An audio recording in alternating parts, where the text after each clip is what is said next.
Hi everyone, this is the first of a series of videos about background to Israelite history. So in reading in the Old Testament about the history of the Israelites, there is a lot of background information, culturally, historically, even geographically. So that's what we're going to explore in these videos. And the first one that we're going to focus on is the place called the Fertile Crescent, and in particular, Egypt. The Fertile Crescent is an area located running from the lower Tigris-Euphrates River Valley, extending northeast and then southwest down to the Nile River Valley. In early history of human beings, there are 4 river valley civilizations that are oftentimes talked about.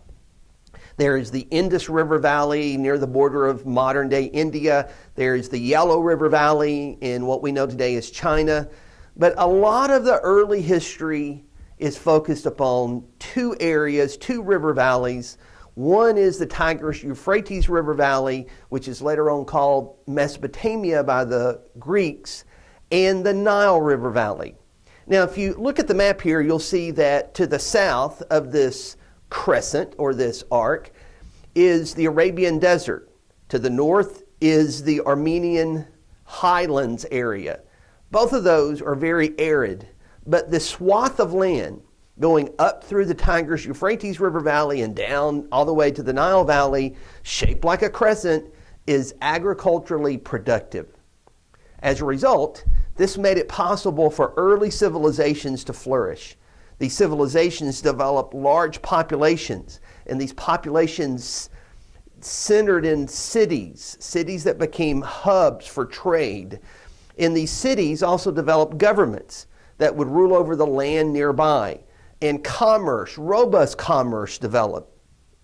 And the cities were the centers of the activity, but the countryside provided the agricultural production.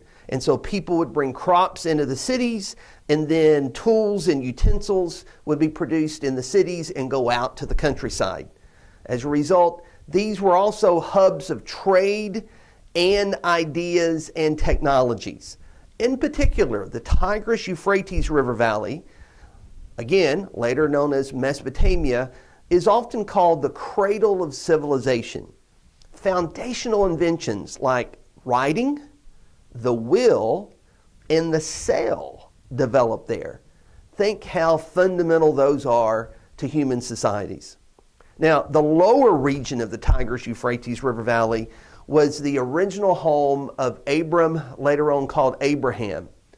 But also, as you go along the arc of fertile land, from Tigris-Euphrates River Valley up northward and then back down through Canaan into Egypt, we have a lot of early societies that will form. Sumer, Babylonia, Assyria, Egypt, and Phoenicia.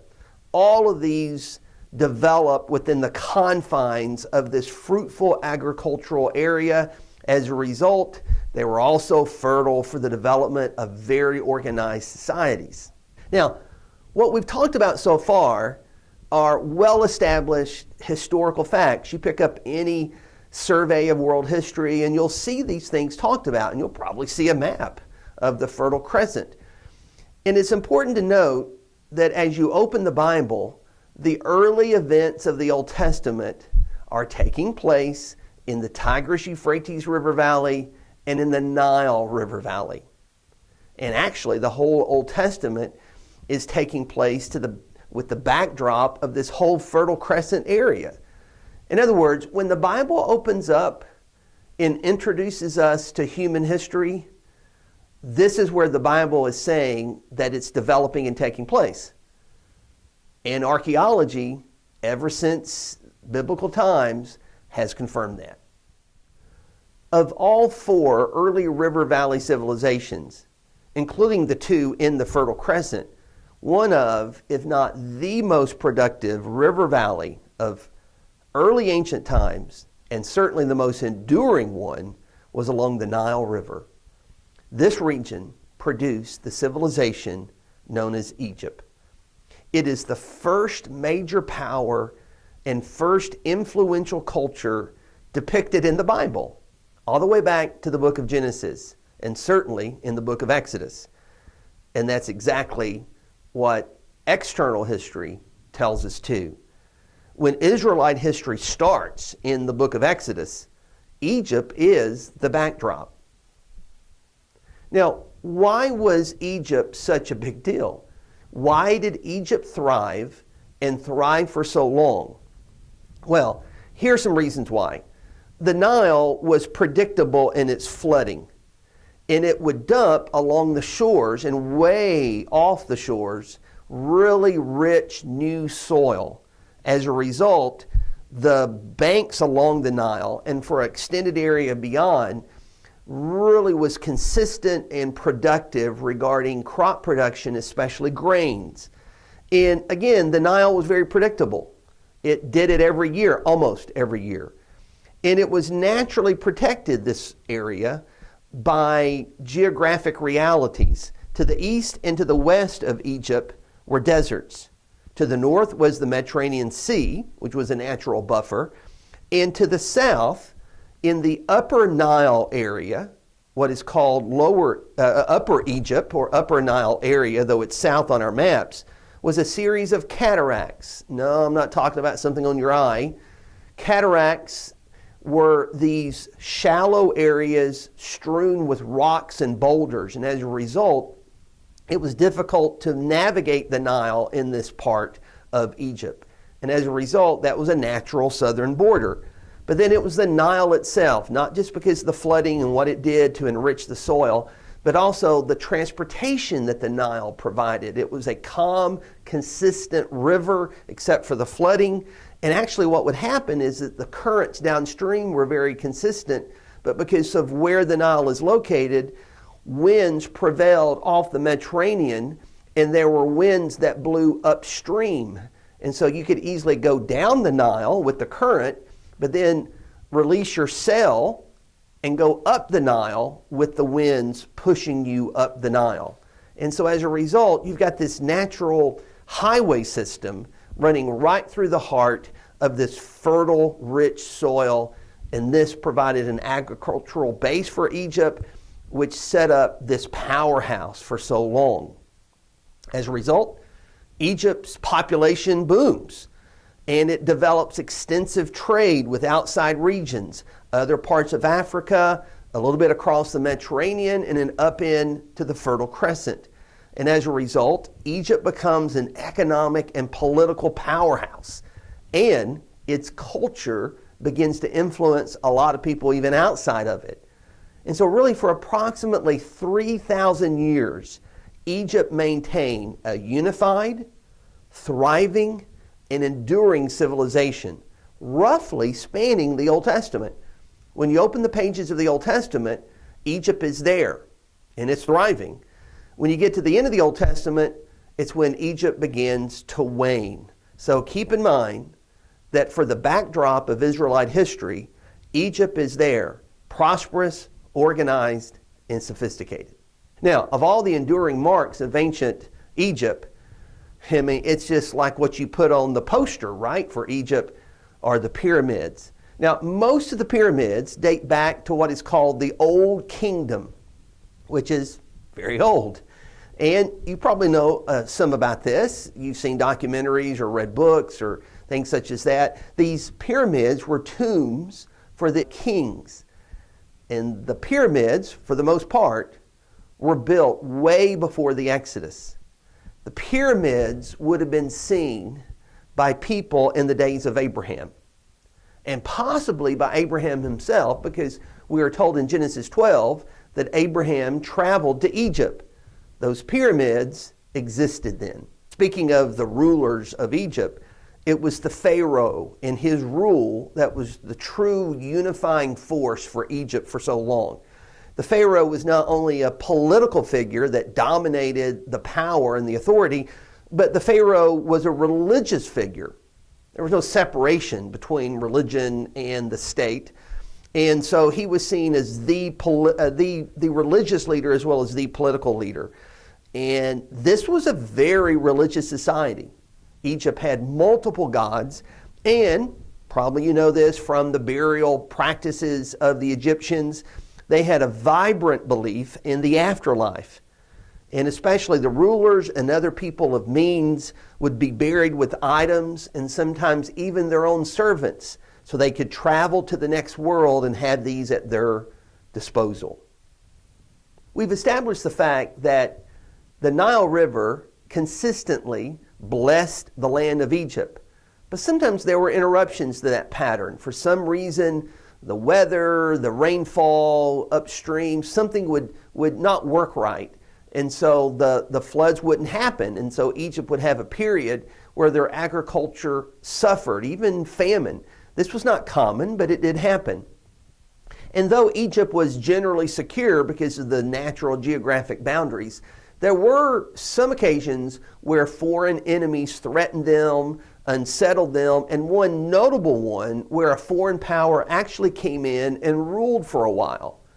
Well, sure enough, when you start Israelite history, the national history, not the family history that goes back to Genesis, but when you start the national history that really begins in the book of Exodus, such an occasion had just taken place. A new dynasty came to rule Egypt. A new Pharaoh came to rule Egypt that didn't appreciate, didn't quite understand what Joseph had done for Egypt, and as a result, the Hebrews lose their favorite status. So here's a question that some of you may have, and it's a good question, and it's one that a lot of people probe, and that is, what was the date of the Exodus? The Exodus when the Israelites en masse left Egypt, broke free from their Egyptian bondage, and were brought out by God by a miraculous hand.